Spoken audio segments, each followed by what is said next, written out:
The evening sky over Willow Creek, Virginia, had darkened into a deep blue, the kind of calm suburban quiet that usually promised nothing more dramatic than porch lights flicking on and children being called inside for dinner.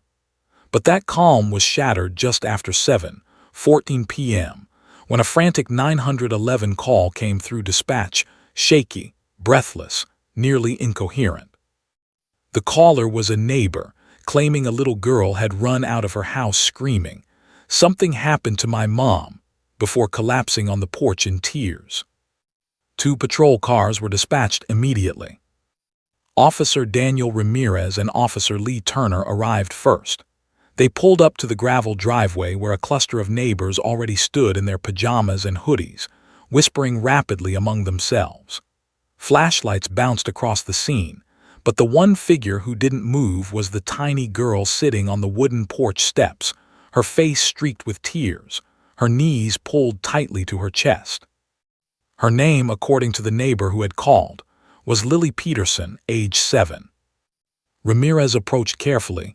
"Sweetheart, are you hurt?" he asked. Lily shook her head, but her eyes wouldn't lift from the ground.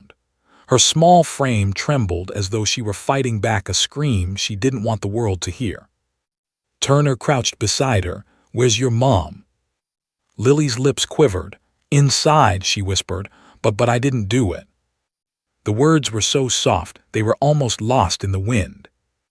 That sentence, "I didn't do it," made every neighbor look at each other. A few murmurs rose, the kind that carried judgment more quickly than truth ever could. "She came running out covered in something, looked like blood," one neighbor whispered harshly.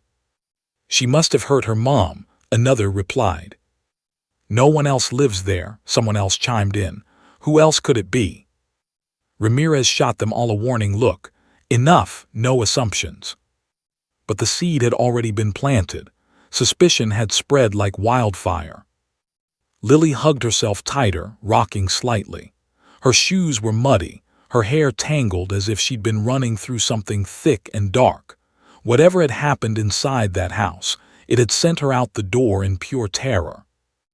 Another patrol car arrived, and with it came K-9 officer Julia Shaw and her partner, a 4-year-old German shepherd named Coda, one of the department's most reliable, highly trained detection dogs. Coda had been deployed in dozens of searches and had a reputation for never giving a false signal. Shaw clipped the lead loosely as Ramirez gestured to Lily. "We don't know what happened yet," he said quietly, "but she keeps saying she didn't do anything." Shaw nodded and observed the girl from a distance. "Coda will let us know if she's frightened or if something else is going on." The crowd hushed as Coda approached. His paws moved softly over the porch wood. His ears were forward, his posture alert but gentle. He sniffed the air once, twice, then walked a slow, circling pattern around Lily. Lily didn't flinch. She didn't recoil. She simply waited, silent, tearful, breathing in little gasps as Coda studied her. Coda's tail lowered, not tucked but thoughtful. His expression softened, and instead of barking, growling, or signaling distress, he stepped forward and nudged Lily gently with his nose. Shaw watched closely. He's not alerting on her, he's calming her. Ramirez exhaled in quiet relief. But before that relief could settle, Coda suddenly lifted his head sharply, ears pricking toward the darkened doorway of the Peterson home. His posture changed instantly. His muscles tightened. A deep rumble vibrated from his chest. He wasn't reacting to Lily at all. He was reacting to something or someone inside the house. The shift of atmosphere was immediate. Every officer instinctively reached for their flashlights and radios. "What is it, boy?" Shaw asked under her breath. Coda took 3 deliberate steps toward the front door, nose twitching, eyes locked on the shadowed interior beyond the threshold. He didn't bark. He didn't rush. He simply stared, focused, unblinking, like he sensed something hidden just out of sight. "Is someone in the house?" Turner asked Lily gently. Lily's breath hitched. She clutched the edge of her sweater. I don't know, I heard something fall, and then Mommy didn't answer. I tried, but the door," her voice cracked into sobs. The neighbors leaned in, their fear now tangled with excitement, like they were watching a drama unfold rather than a real family's emergency. Shaw clipped Coda's leash more securely. "He's detecting movement. Something shifted in there." Ramirez placed a hand on his holster. "We're going in." A hush fell over the group as the officers lined up at the porch. "Sir," Turner glanced at Ramirez. "What if it's still dangerous?" "That's what Coda's for," Shaw said grimly. Coda approached the doorway, sniffing deeply. His hackles rose. He looked toward the hallway beyond the entrance with a laser focus that told the officers everything they needed to know. Something significant waited inside. Ramirez turned back to Lily. "Sweetheart, stay right here with Officer Turner, okay? We're going to find your mom." Lily nodded weakly, but her eyes widened with fear as Coda crossed the threshold. "Be careful," she whispered. The officers entered slowly. The smell hit them first, a mix of overturned furniture, spilled drinks, dust, and something metallic. Something wrong. Flashlight beams scanned the living room. A lamp lay shattered on the floor. A chair had toppled over. A set of picture frames had fallen, glass broken into jagged shards. The room looked like it had been disturbed by something violent, not accidental. "Clear left," Shaw whispered. "Clear right," Ramirez replied. But Coda didn't stop in the living room. He moved with swift, determined steps toward the hallway, nose to the air, muscles tense. He passed the family photographs lining the wall, some crooked, others lying face down on the carpet. His growls grew slightly deeper as he reached the far end of the hallway, where a single door sat closed. A narrow strip of light glowed from underneath it. Ramirez approached slowly, pressing his ear to the wood. Silence. Then, a thump. Soft. Weak. Human. Coda barked, sharp, explosive, urgent. Ramirez instantly stepped back and signaled Shaw. Shaw nodded. "Someone in there, and it's not the kid." Ramirez reached for the knob, but the moment he touched it, the hair on his arm stood up. Something felt terribly, terribly wrong. He turned the handle. The door stuck, jammed from the inside. "Ramirez," Turner called from the hallway entrance. "You okay?" "1 second," he replied, trying again. This time the door gave way, swinging inward with a slow, creaking groan. And what they saw made them freeze. Inside the small closet, cramped, dark, suffocating, sat a woman slumped against the wall. Her head hung forward, her wrists were bruised, and her breathing came in faint, shallow gasps. "Jesus, it's the mother," Shaw whispered, rushing to check her pulse. "Alive?" Ramirez asked, breath tight. "Yes, but barely." Ramirez turned toward the porch, where Lily sat trembling in Turner's arms. The neighbors who had accused the child fell silent, their faces draining of color. Lily's mother forced her eyes open, her lips parted as she struggled to speak. Her voice was barely more than a breath. "And not Lily." She lost consciousness again. Ramirez felt every hair on his neck rise. If Lily didn't hurt her mother, who did? Before he could ask another question, the Peterson house creaked, as if someone else was still inside, shifting their weight in the shadows just out of sight. Coda snapped his head toward the source of the sound, growling with a warning that turned every officer still. Someone had been there. Someone who didn't want to be found. And somewhere in that dark, damaged house. They were still watching. The officers froze as Coda's growl echoed through the dark hallway. The sound seemed to pulse against the walls, vibrating the tension in the room like an electric charge. Every neighbor on the porch, every officer in the house, held their breath. The evening had already turned from ordinary to nightmare in minutes. The air smelled faintly of dust, metal, and something coppery that made Ramirez's stomach twist. Lily's mother lay unconscious, pale and limp, and yet the house wasn't empty. Officer Turner stepped cautiously toward the closet. "I think someone else is here," he whispered. His hand hovered near the grip of his flashlight, shining it into the shadowed hallway. The beam bounced off the walls, illuminating overturned furniture, a toppled chair, and a dark stain on the carpet that Ramirez didn't want to name aloud. Coda moved ahead with an uncanny precision, nose twitching, tail stiff, ears pricked forward like radar. He stopped at the doorway to the kitchen where shadows pooled in corners. Shaw's hand tightened on his leash. "He smells fear," she murmured, voice low but tense. Not Lily's fear, someone else.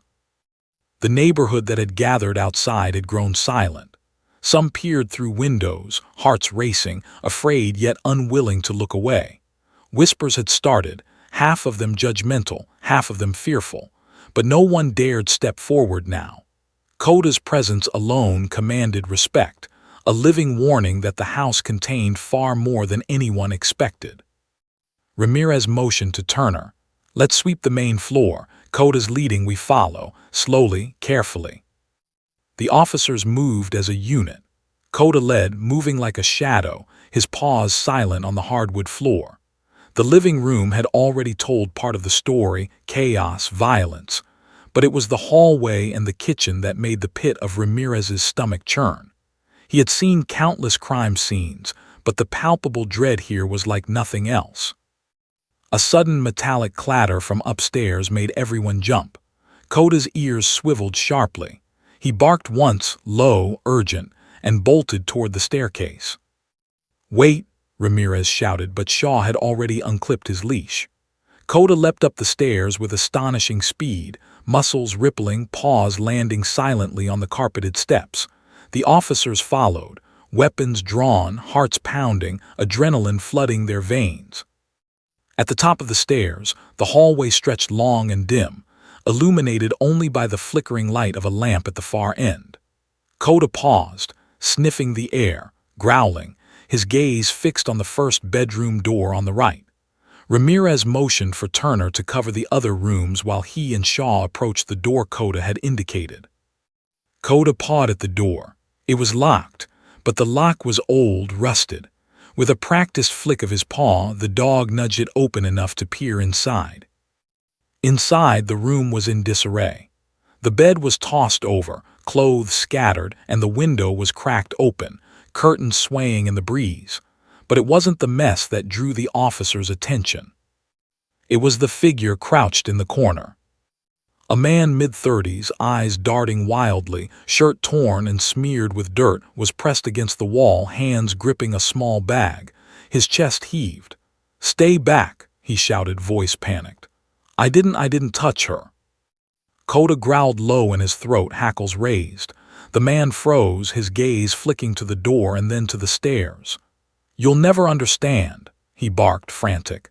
She said she'd tell. I didn't mean to." Shaw moved closer, commanding yet calm. "Sir, put your hands where I can see them. You're surrounded." The man's gaze flicked toward the hallway again. His voice dropped to a whisper. It wasn't supposed to happen like this. The officers shared tense glances. Ramirez whispered, "We need to get him out safely. But who is he talking about?"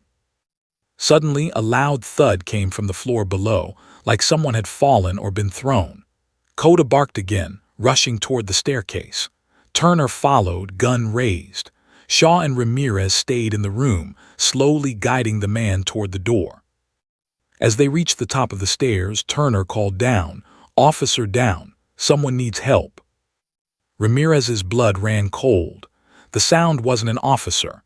It was human, childlike, weak, but unmistakable. Coda bolted down the stairs faster than any human could hope to follow. The officers ran after him, heartbeats pounding, and when they reached the living room, what they saw made them all freeze. There, near the kitchen doorway, a small figure was slumped on the floor. The boy's clothes were torn, his face streaked with dirt and scratches, but he was alive, barely. His eyes fluttered open as Coda approached, nuzzling him gently, alerting the officers to his presence. Lily's little brother, Ethan, had been hidden, untouched by the chaos upstairs but trapped and terrified.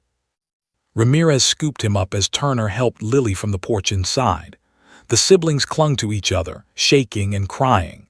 Their fear, raw and unfiltered, filled the room. "Who did this?" Turner demanded. His voice trembled with barely restrained anger. Coda growled again, staring toward the back of the house. His gaze didn't waver. Whatever had hurt these children, whatever had caused their mother's collapse, wasn't finished yet. From the darkness of the kitchen, a creaking sound drew every officer's attention. The back door, the one leading to the fenced yard, shifted slightly. A shadow flitted past. "Somebody's leaving," Shaw hissed, gun raised. Ramirez's mind raced. "Stop them," he shouted. But whoever it was had already started running, moving toward the fence line with inhuman speed. Coda took off like a bullet, barking, growling, muscles rippling as he tracked the figure through the yard. Ramirez, Turner, and Shaw sprinted after him, adrenaline fueling their pace. The figure, tall, lanky, desperate, sprinted into the woods behind the Peterson house. The officers burst out into the cool night, flashlights slicing through the dense underbrush. Branches snapped, leaves rustled. The figure's movements were erratic, panicked, almost animalistic. Coda was ahead, leaping over roots and fallen branches with terrifying precision. He cornered the figure near a cluster of pines, growling fiercely. The man or boy turned, and in the dim light, Ramirez could see his face. Wild eyes, smeared with dirt, lips trembling, chest heaving. "Stop, police!" Ramirez shouted. The figure hesitated, just long enough for Coda to lunge, teeth snapping near the man's arm, holding him in place without serious injury. Shaw and Turner caught up, guns ready, hearts hammering.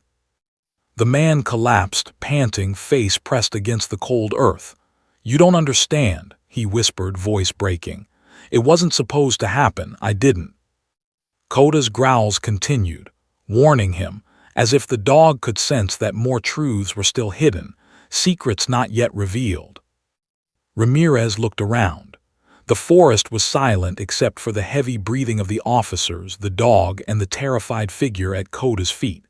Somewhere behind the trees, the faint sounds of children crying reached them. Lily and Ethan were safe for now, but someone else, or something else, was still out there. Ramirez swallowed hard, realizing the night was far from over. What had started as a simple call about a frightened little girl had unraveled into something far more sinister. Someone had targeted this family. Someone had almost succeeded. And Coda, loyal, fearless, unwavering, was the only thing standing between them and the unknown horrors still lurking in the shadows. As the wind rustled through the trees and the officers radioed in their status, Ramirez felt the full weight of the night settle on him. This case would haunt them long after the sun rose. Because the truth, he knew, was only beginning to surface. And the darkness was far from finished. The forest behind the Peterson house was a tangle of shadows and noise. The officers' flashlights sliced through the darkness, but Coda moved ahead, a phantom in black fur and sinew, guided by instincts no human could match. The figure at his feet struggled, thrashing weakly, but the dog held firm, growling, teeth bared just enough to warn. Officer Ramirez crouched beside Coda, hand on his K-9 partner's collar. "Hold him steady," he ordered. His eyes scanned the dense underbrush. Every snapped twig, every rustle of leaves felt amplified. Something about the man's desperation suggested he wasn't alone. "His story doesn't add up," Turner muttered, breathing hard. Why was he hiding in the house, and why did he run? Shaw tightened her grip on the leash. He was cornered, but he's scared. That's what Coda senses, but there's fear mixed with something else, anger. He's protecting someone or something. The man's voice trembled. "You don't understand, I didn't do it." Ramirez's eyes narrowed. "Then who did it?" The man laughed, but it was short, hysterical, breaking in a way that suggested madness. "She's not alone. You'll never find him." Turner stiffened. Who else is there?" The man's gaze flicked toward the woods, eyes darting like a cornered animal. He tried to scramble to his feet, but Koda's firm paw kept him pinned. Shaw's voice was sharp, commanding, "Stay down, now." He froze, and for a long, terrifying second there was silence except for the forest. The wind whispered through the trees, carrying faint, almost imperceptible sounds. A child's cry, low and trembling, coming from deeper in the darkness. Ethan, Ramirez realized instantly. Lily's brother had been rescued, yes, but something in that voice suggested another child, one still trapped. "Koda," Shaw whispered, crouching, "he smells the other one." The dog's growl deepened. His nose twitched violently. He bolted forward, weaving through thick brambles and fallen branches with the officer's clothes behind. Ramirez's boots sank into mud, sweat running down his face. Every instinct screamed danger. Then they saw him, or rather a shadow, a small figure curled on the ground, trembling, a child, male, hair matted, clothes torn. A faint whimper escaped his lips. The officers froze for just a moment, their hearts seizing at the sight. Koda barked sharply, rushing forward, tail stiff, ears erect. The child's eyes snapped open wide, terrified, pleading. Ramirez's stomach dropped. This was worse than they had imagined. Lily's mother had been barely alive in the closet. Ethan had been hidden. And now another child who had been kept somewhere in the woods, terrified beyond comprehension, was finally visible. Turner reached down first, gently lifting the boy. His small body was filthy, arms bruised, knees scraped raw. "It's okay, little guy. You're safe now," Turner whispered. The boy didn't speak, only clinging to Turner, trembling violently. Shaw's eyes scanned the woods. The man, he brought them here. He knew they'd find him, but he wasn't ready to lose the other one. Ramirez's fists clenched. "We need answers now." The man, still pinned by Koda, began babbling incoherently. I didn't mean," she said. "They'd find him. You'll never." "What are you talking about?" Ramirez demanded. He's in the shed," the man gasped. I just, "You won't find him. He's watching." Shaw exchanged a look with Ramirez. "Shed?" "Yes, the old shed behind the creek," the man stammered. "I didn't touch him, you'll see." Turner's grip on the child tightened instinctively. "We move, now." The group, officers, children, Koda, raced through the thickening night toward the shed. Every step was fraught. Every snapping twig seemed amplified. Shadows danced across the ground, creating illusions of movement, making the officers jump more than once. Finally, they reached the structure, an old, weathered wooden shed, half hidden by overgrown grass and trees. The door sagged on its hinges. A faint sound, whimpering, muffled crying, came from inside. Ramirez signaled Shaw and Turner to cover the exits while he approached the door. "Koda," Ramirez said firmly, "you're first." The dog bounded inside, alert and precise. Immediately, a figure, adult, tall, wild-eyed, stood to meet him. Ramirez saw the tension coiling like a spring, saw the fleeting moment the man prepared to attack. But Koda didn't hesitate. A low, commanding growl stopped him in his tracks. Ramirez kicked the door wider and stepped in, flashlight illuminating the chaos. Inside, strapped to a chair, was another child. Small, fragile face streaked with dirt and tears, eyes wide with terror. The child's hands were bound, feet barely touching the floor. And as Koda nudged him gently, the boy's lips trembled. I thought they'd never find me." Ramirez felt his heart sink. Lily and Ethan had been at risk, but this child, too, had been trapped in unimaginable fear. Turner quickly moved to free the child while Shaw kept an eye on the man who had been cornered by Koda. The man laughed again, hysterical, almost delighted by the panic. "You'll never understand," he shouted. "He said you wouldn't find him. You're too late." Ramirez glared, voice low and icy. "Who are you talking about?" The man's gaze flicked toward the shadows in the far corner of the shed. He's still out there, waiting." Koda growled, ears pricked, sensing what Ramirez couldn't see yet. The forest outside seemed to close in. Every instinct told them the danger wasn't over. The child in the chair was freed, and as Ramirez lifted him into his arms, he whispered to Turner, "We need to get everyone out now, but something's still in the woods. I can feel it. Coda can feel it. It's not over." Outside, the wind had picked up, rattling the old shed's boards. Somewhere far off, a twig snapped, not from their movement, but from something else moving in the shadows. The hairs on the back of every officer's neck stood on end. Lily and Ethan, clinging to each other, watched as the rescued child was carried past them. Fear mingled with confusion on their faces. Ramirez caught Lily's gaze.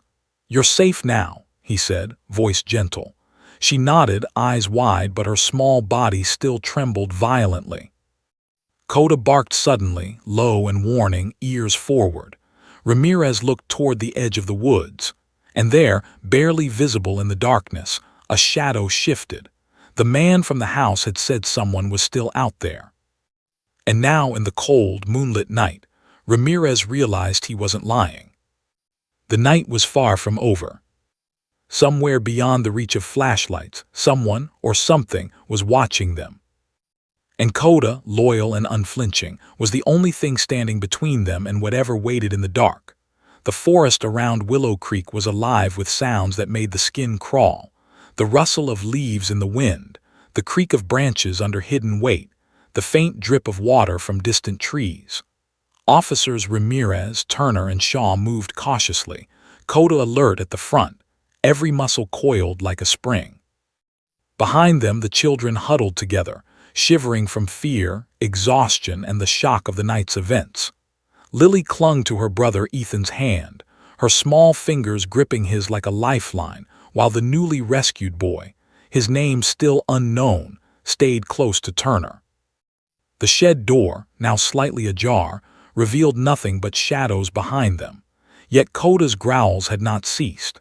The dog's instincts screamed that danger still lingered in the dark woods. Ramirez signaled the officers to form a defensive circle as the children were guided to the cleared yard beside the house. "Stay together, keep the kids close," Ramirez ordered, voice tight with tension. "Somebody's still here, and I don't think it's the man we caught." Shaw's eyes narrowed on the edge of the tree line. The shadows seemed to twitch unnaturally as if reacting to their presence. Her grip on Coda's leash tightened. "I've been in situations like this before," she murmured. "But this feels different. Someone is out there watching, waiting, not moving like a human exactly, but intelligent, aware." Turner, still holding the youngest child, swallowed hard. "What do you mean, not human?" he asked, voice barely above a whisper. Shaw shook her head. "I don't know yet, but Coda senses it. His alert isn't just about the man, it's something else that's been moving in this forest all night." Coda's ears twitched, nostrils flaring. He bolted a few feet forward, barking sharply, before pausing and staring at a thick clump of trees. Ramirez followed his gaze. A faint shimmer of movement, a shadow so quick it could have been a trick of the moonlight, darted behind the trunks. "Did you see that?" Ramirez asked, heart pounding. Shaw nodded grimly. "He's here. Whatever he is, he's still out there."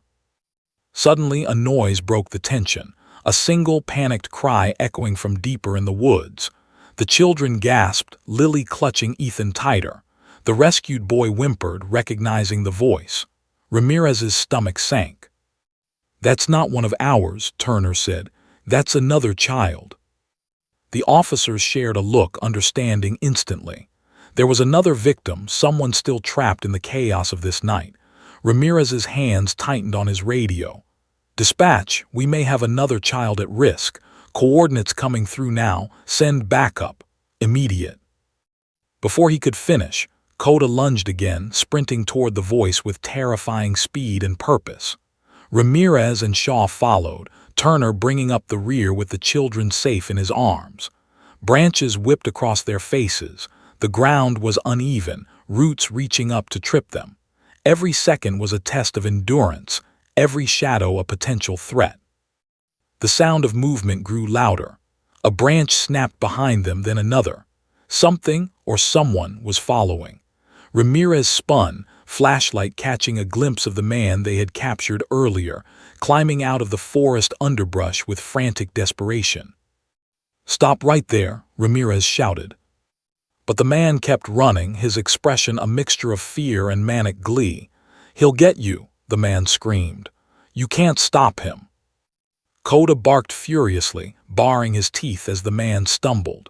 Ramirez reached him, tackling him to the ground, pinning him down while Shaw cuffed his wrists. But the warning in the man's words lingered. "He'll get you." The officers pushed forward again, deeper into the woods, following Coda's unwavering lead. The cries of the child grew louder, mingling with the rush of wind through the trees, guiding them to a clearing. And then they saw it. A small hollow beneath the roots of an old oak, dark and hidden, almost invisible without the guidance of a trained dog. Coda barked sharply, pawing at the ground. Ramirez peered into the hollow. There, huddled in the dirt and shadows, was the missing child, no older than 10. Mud streaked his face, clothes torn, hands scratched raw. His eyes, wide with terror and relief, locked on Coda. "It's okay," Ramirez said softly, leaning down. "You're safe now, we've got you." The boy sobbed uncontrollably as Turner lifted him out of the hollow, wrapping him in a jacket. Lily whispered to Ethan, he's okay," but her voice shook. Shaw kept her eyes on the forest, every muscle tense. "It's not over," she warned. "Coda knows there's still someone or something out here. We need to get everyone back to the house now." The group began retreating toward the cleared yard. Coda moved at the front, eyes scanning the shadows like a guardian, growls rumbling in his chest. The officers carried the children carefully, flashlights sweeping every corner, hearts pounding with the knowledge that danger still lurked unseen. As they reached the edge of the trees, Ramirez froze. In the distance, beyond the perimeter of light, a figure watched them. Motionless, almost blending into the night, eyes reflecting the moonlight. Coda barked and lunged forward, growls escalating. The figure disappeared into the darkness, moving silently, deliberately. "Who is that?" Turner whispered. Shaw shook her head. "I don't know, but it's him, the one the man warned us about. Whoever he is, he's been orchestrating this, watching us, waiting for the right moment." The children clung to each other, exhausted, tears streaming down their faces. Lily whispered, "Mommy, is she okay?" Ramirez glanced toward the Peterson house, where paramedics were tending to the mother. "She's alive," he said, voice tight. "But we need to secure this area. We're not done yet." Coda barked again, low and menacing, his gaze fixed on the trees where the shadow had vanished. The wind carried an eerie whisper, rustling through the branches like a warning. Ramirez's instincts screamed at him. Something worse than the man they had caught was still out there, unseen, ready to strike if they let their guard down. "Everyone inside the perimeter," Ramirez ordered. "Coda, lead the way." The officers formed a protective circle around the children as they slowly moved back toward the cleared yard near the house. Every rustle of leaves, every snapping twig, made them jump. The darkness seemed to shift around them, alive, as if aware of their every move. Finally, they reached the yard. Paramedics had finished checking the mother, who was awake but weak. She looked at her children, eyes filled with both relief and terror. "Are they all safe?" she whispered. Ramirez nodded, voice firm but gentle. "All of them are safe for now, but we're not done yet. Someone or something is still out there." Coda's ears twitched. He barked again, low and warning. Ramirez followed his gaze to the tree line. The shadows shifted. A figure had returned, closer this time. And this time they could see the outline clearly. Tall, slender, moving with a predatory grace that made every officer tense. Shaw whispered, "It's watching us, waiting." Ramirez felt his pulse quicken. The night had already tested their courage, their training, and their nerves. And now the true danger, the one the man had warned them about, was revealing itself. Coda growled, muscles coiled, ready to protect. Ramirez swallowed hard. The wind rustled the trees, carrying with it a warning. The darkness was far from finished, and whatever was lurking, waiting for them in the shadows, would not leave willingly.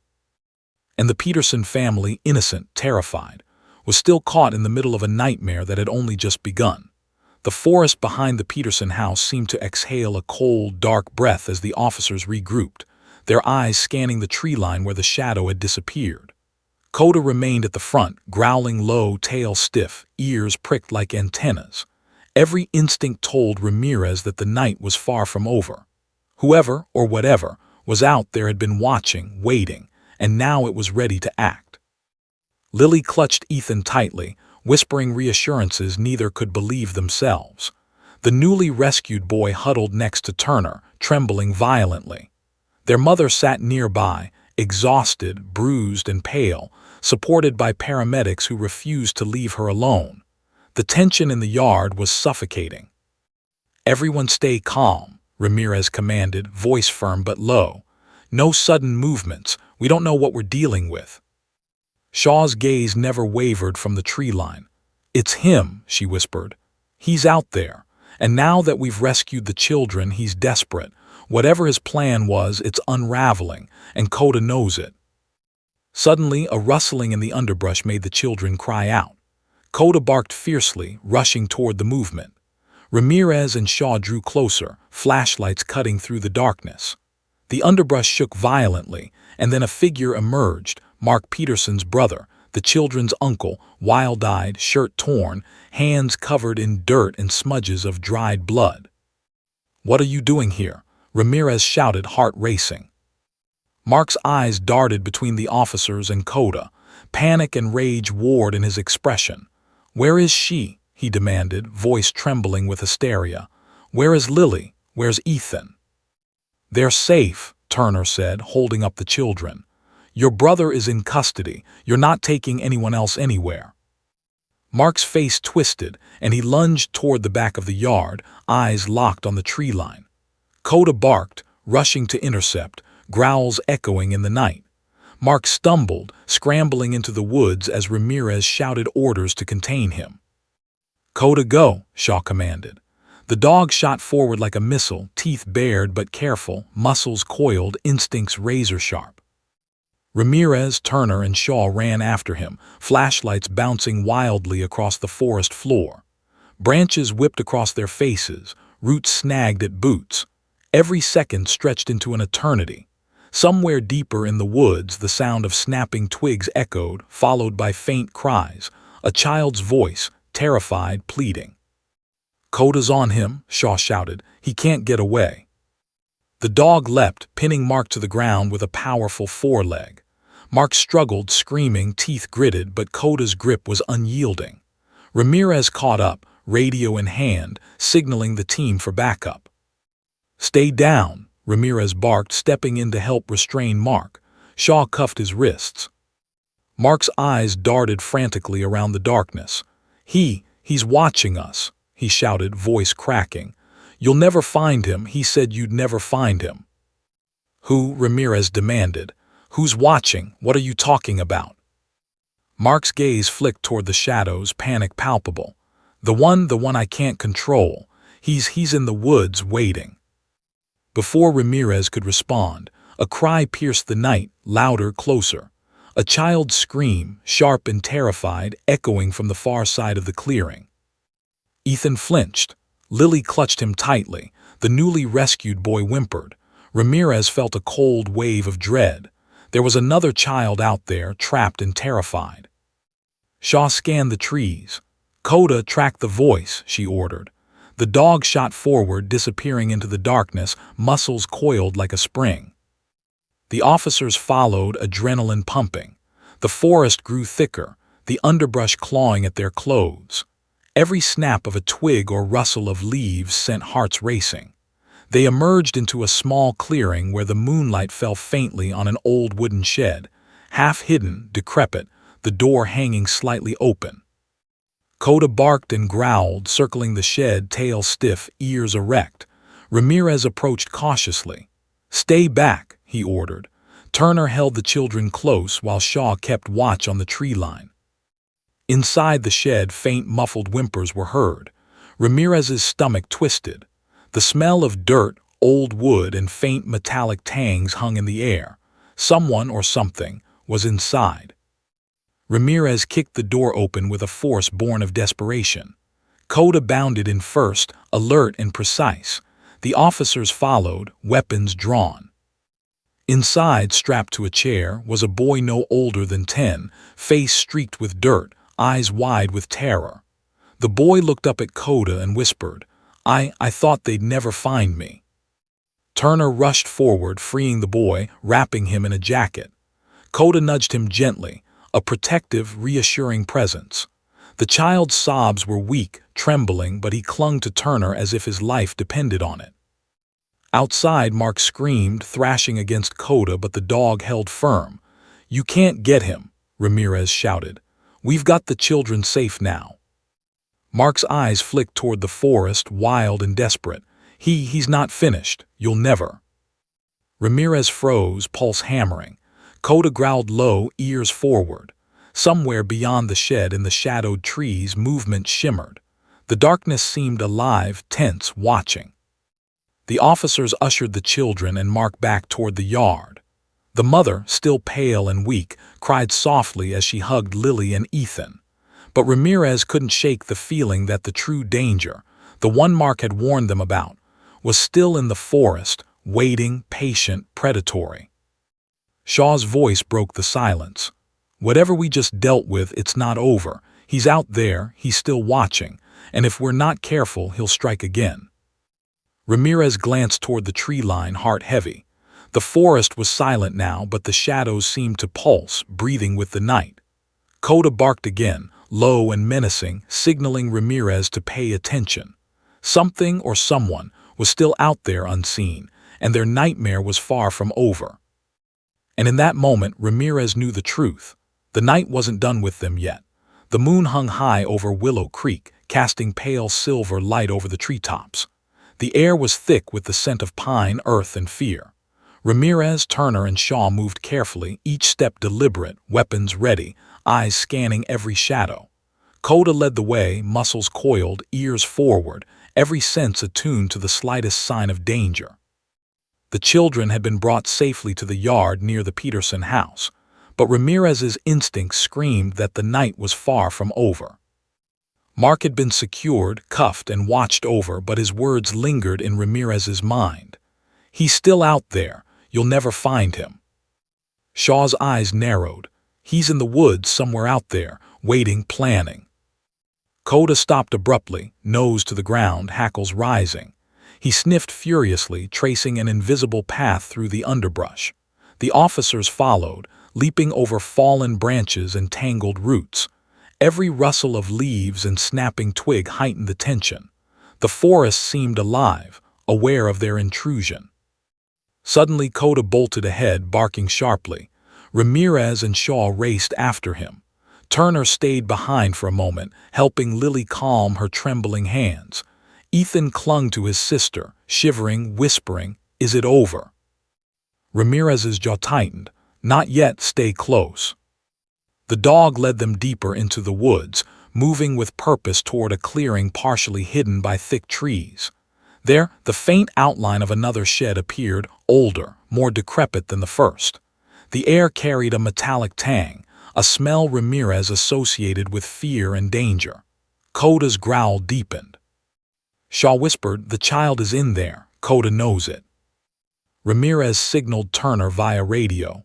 "We've got to move carefully. No sudden actions. He's armed with fear, may be worse."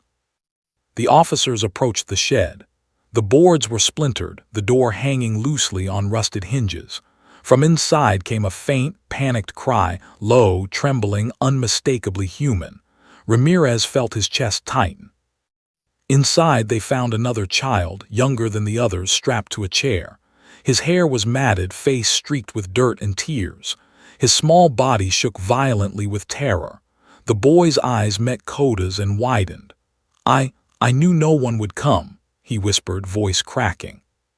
Turner rushed forward, gently unstrapping the boy and wrapping him in a jacket. Coda nudged him protectively, alert and vigilant. The child clung to Turner, sobbing uncontrollably. Ramirez felt a rush of relief, but it was fleeting. Mark struggled against Coda's hold outside the shed. "It's not over," he screamed. "He's still out there, you can't stop him." "Who?" Ramirez demanded, his voice cold. "Who is still out there?" Mark's eyes flicked toward the edge of the forest, wide with panic. "The one I couldn't control, he's not human, you'll see." A chill ran down Ramirez's spine. He had seen a lot in his career: criminals, accidents, tragedies. But the words, coupled with the oppressive silence of the forest, made his gut twist. Suddenly, a movement caught Shaw's eye, something gliding between the trees, silent, deliberate. A dark figure, impossible to fully see but unmistakably present. The officers froze. Coda barked low, a warning that set every hair on their neck standing. Ramirez whispered, "Everyone stay alert. Don't underestimate him. Whatever this is, he's dangerous and clever." The figure emerged slightly from the shadows, tall, thin, moving with a predator's grace.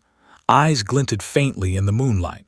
A whispering, almost inaudible, carried through the clearing. "You shouldn't have come."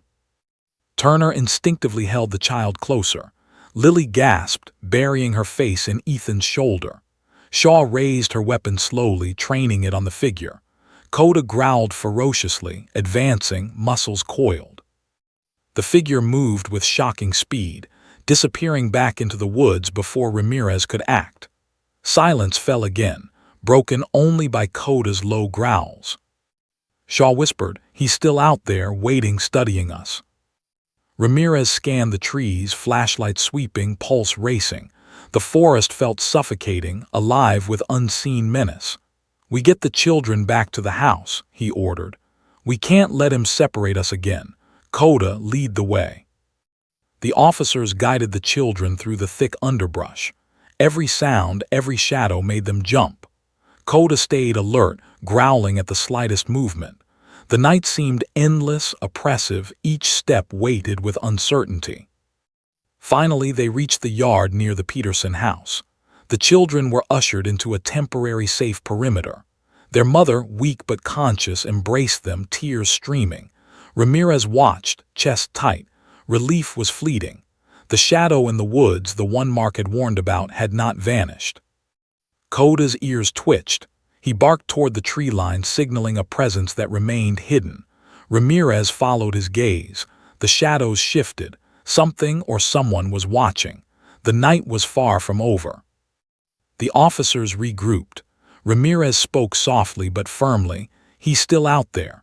Whatever Mark couldn't control, whatever he was hiding, it's still here, and it knows us." Shaw nodded. "We need backup, night vision, thermal. We can't risk approaching blindly. He's too dangerous, too clever. Coda senses it, we feel it too." Suddenly, a branch snapped.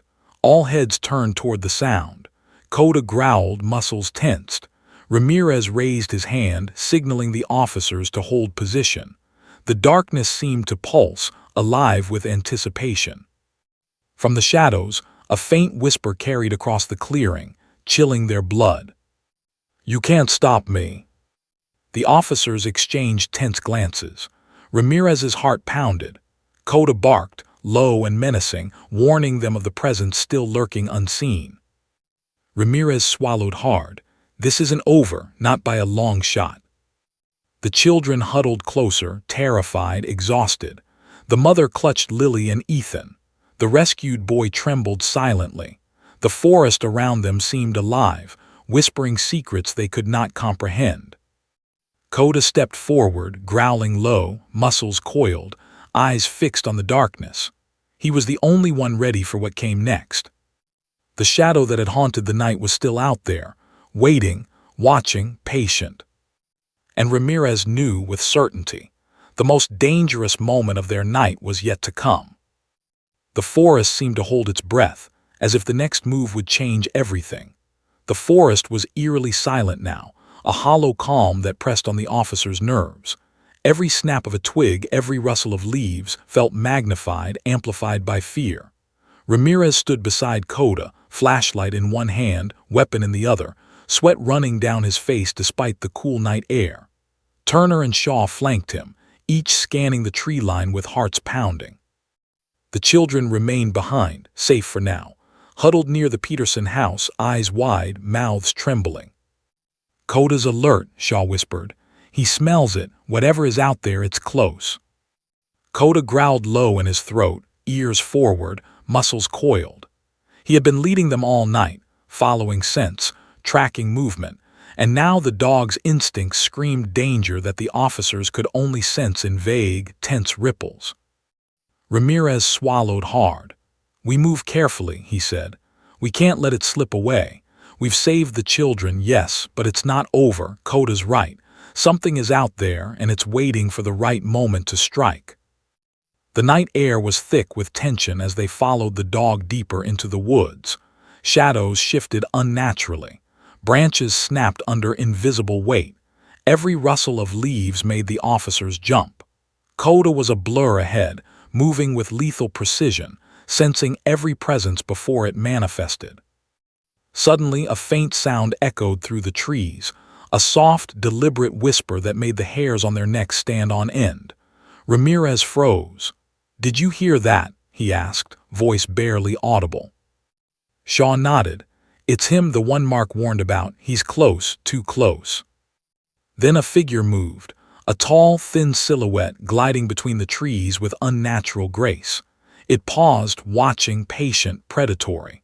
Coda barked, growled, muscles taut, ready to spring.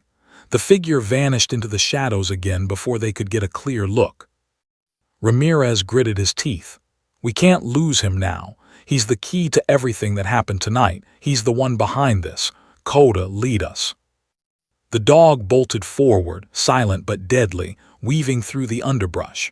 Ramirez, Shaw, and Turner followed, leaping over roots and ducking under branches. The cries of the rescued children echoed faintly from the distance, a reminder of the stakes. Finally, they reached an old clearing where moonlight revealed a horrifying scene. Multiple shallow graves had been dug, half hidden under loose leaves and dirt. The air smelled faintly metallic, the scent of old blood and decay. Ramirez's stomach churned. "He's been planning this," Shaw whispered, voice tight. "He's been here a long time preparing." Coda stopped, sniffing aggressively at one of the graves. His growls deepened, warning, demanding attention. Ramirez knelt to inspect it. Inside were the remnants of dolls, torn clothing, and scattered personal items, the mark of someone cruel, obsessive, dangerous. From behind, a snapping branch made them spin. The shadowy figure emerged again, face still obscured by darkness. He moved with unnerving calm, his eyes glinting, assessing, calculating. "You shouldn't have come here," the figure whispered, voice smooth but chilling. "You don't understand, it's already too late." Turner tightened his grip on his weapon, heart pounding. "Step away from the children." The figure laughed softly, unnerving and hollow. "The children, they were never the real target," he said. "The little girl, she saw too much. She knows too much. But Coda," his gaze flicked to the dog, wary, "he wasn't supposed to be here." Coda barked, muscles coiled. Ramirez knew this was the moment. The predator had revealed himself. The tension in the clearing was palpable, as if the entire forest had gone silent, holding its breath for what would come next. Shaw moved forward cautiously. "Who are you? What have you done?" The figure stepped fully into the moonlight. Ramirez's heart nearly stopped. The man was thin, pale, eyes wild with obsession, hair matted, clothing tattered. But it wasn't just a man. It was someone unhinged, dangerous, capable of unimaginable cruelty. He smirked faintly. "You don't understand," he said. "They accused the girl, but she's the only one who saw the truth. And now you'll see it too."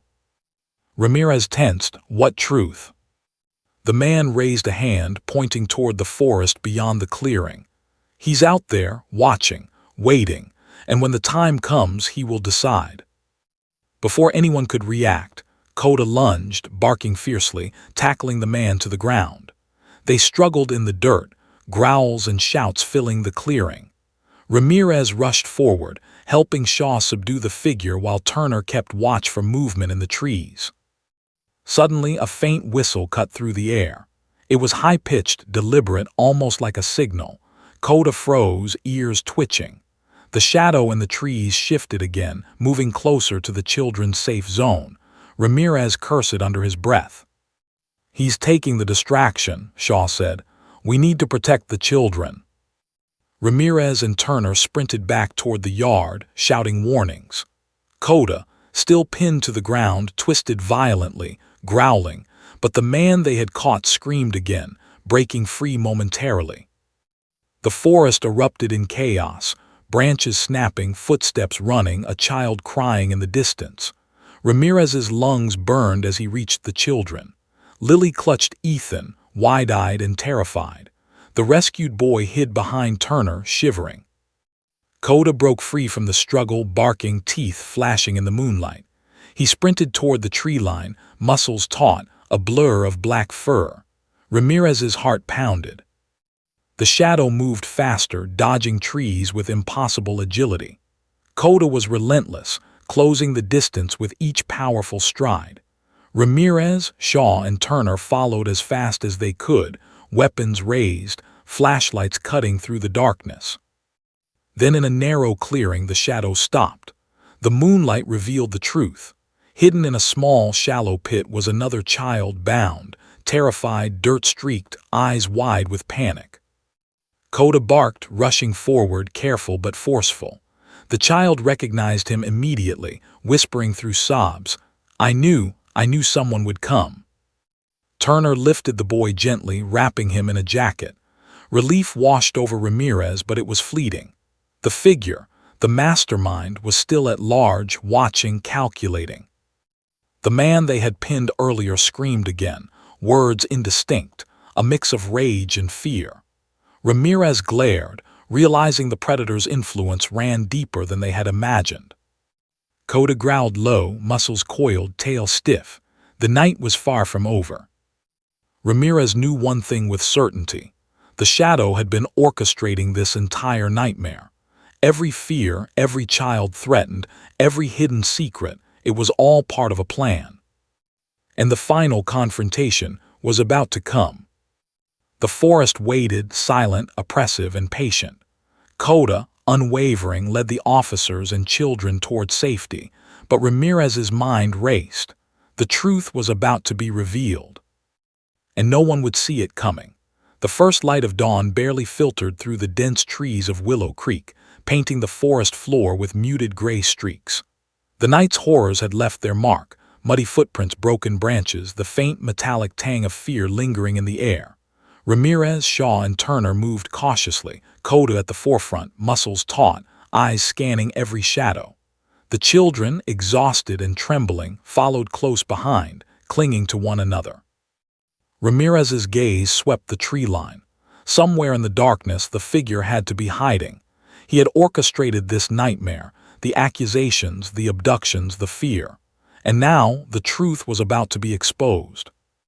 Shaw whispered, her voice barely audible over the whispering wind. He's here. Koda can smell him. I can feel it. Koda growled low, nose to the ground, tail stiff. Every instinct screamed danger, every fiber of his body coiled like a spring. Ramirez signaled the children to stay back, moving closer with Shaw and Turner. Suddenly the shadow emerged. The man, thin, wild-eyed, disheveled, stepped from behind an old oak. His eyes darted between Koda and the officers, a flicker of fear crossing his face. "You shouldn't have come," he hissed, voice trembling but sharp. "You don't understand. She saw everything. The little girl, she knows the truth." Ramirez's heart raced. What truth? The man laughed, a hollow, almost insane sound. "The accusations, they were lies. You accused her, but she's the only one who saw him. She saw what no one else could see." Shaw narrowed her eyes. Who did she see?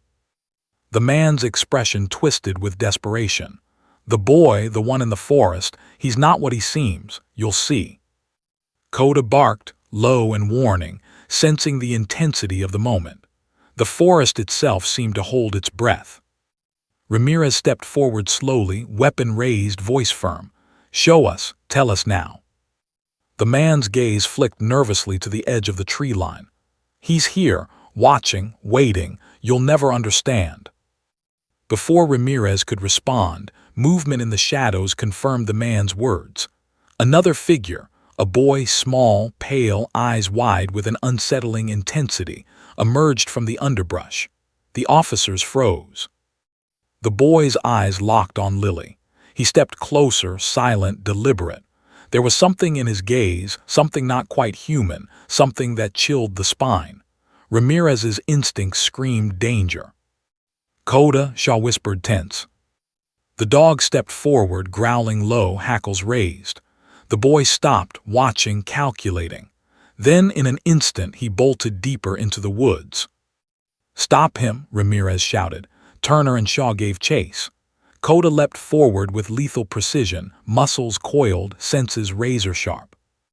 They pursued him to a clearing where moonlight and dawn intermingled, casting everything in a ghostly silver.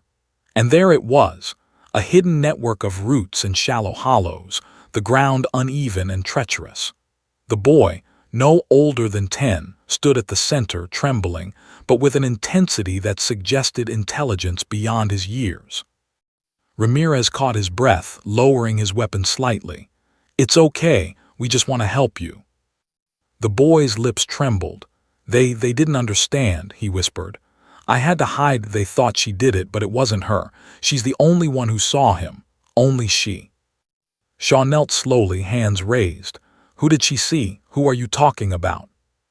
The boy's eyes darted to Coda. He helped her. He protected her. The others tried to blame her, but he showed the truth. Ramirez's pulse quickened. "Coda, you mean the dog?" The boy nodded, trembling. "Yes, he saved her. He wouldn't let them hurt her. And then he chased him away, the one in the forest, the one they were really afraid of." It all clicked. The accusations against Lily, the fear, the suspicion, the chaos, had been orchestrated by adults who had misinterpreted events. Coda, loyal, vigilant, had seen through the lies, seen who had truly endangered the children.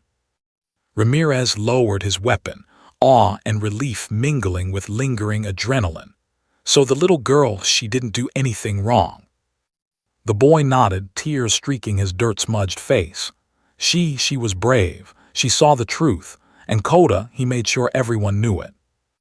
Shaw's voice was soft but firm. "Then it's over. We have everyone safe. The truth is clear.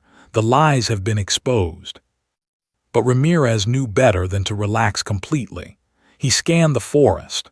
Shadows still clung to the edges, the night reluctant to surrender its secrets.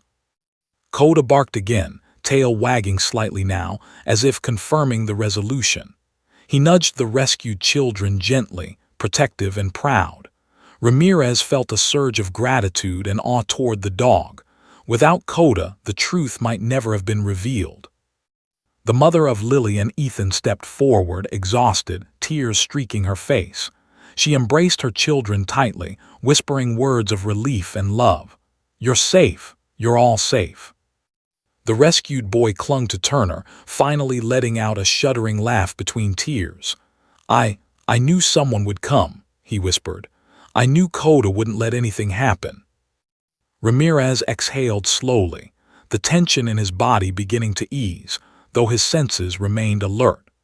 The forest had been a battlefield of fear, deception, and courage, and only the keen instincts of one remarkable dog had uncovered the truth.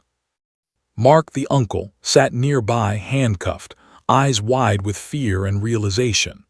The consequences of his actions and the chaos he had inadvertently caused were finally sinking in. Ramirez looked down at Coda, whose fur shimmered in the pale morning light. "Good job, boy," he whispered. "You didn't just protect children, you revealed the truth. You saved lives tonight." Coda barked softly, tail wagging, eyes bright and intelligent. The unspoken understanding between dog and officer, between man and his loyal partner, was complete. Shaw approached Ramirez, voice quiet. "The little girl, the accusations, everything. Coda made sure the truth came out. That's the real hero here." Ramirez nodded, glancing at Lily, now smiling faintly despite the night's trauma. "She never deserved the blame," he said softly. "And Coda," he proved that. As dawn broke fully over Willow Creek, the forest seemed to breathe again. The shadows receded, revealing a world bathed in gentle light, the night's horrors now memories rather than present threats. The children, safe at last, clung to their families, exhausted but alive. And somewhere in that quiet morning, Coda stood watch, loyal and unwavering, the dog who had seen the truth when no one else could, who had protected the innocent and exposed the guilty. Ramirez felt a deep sense of closure mixed with awe. The night had tested every limit: fear, courage, loyalty, and trust.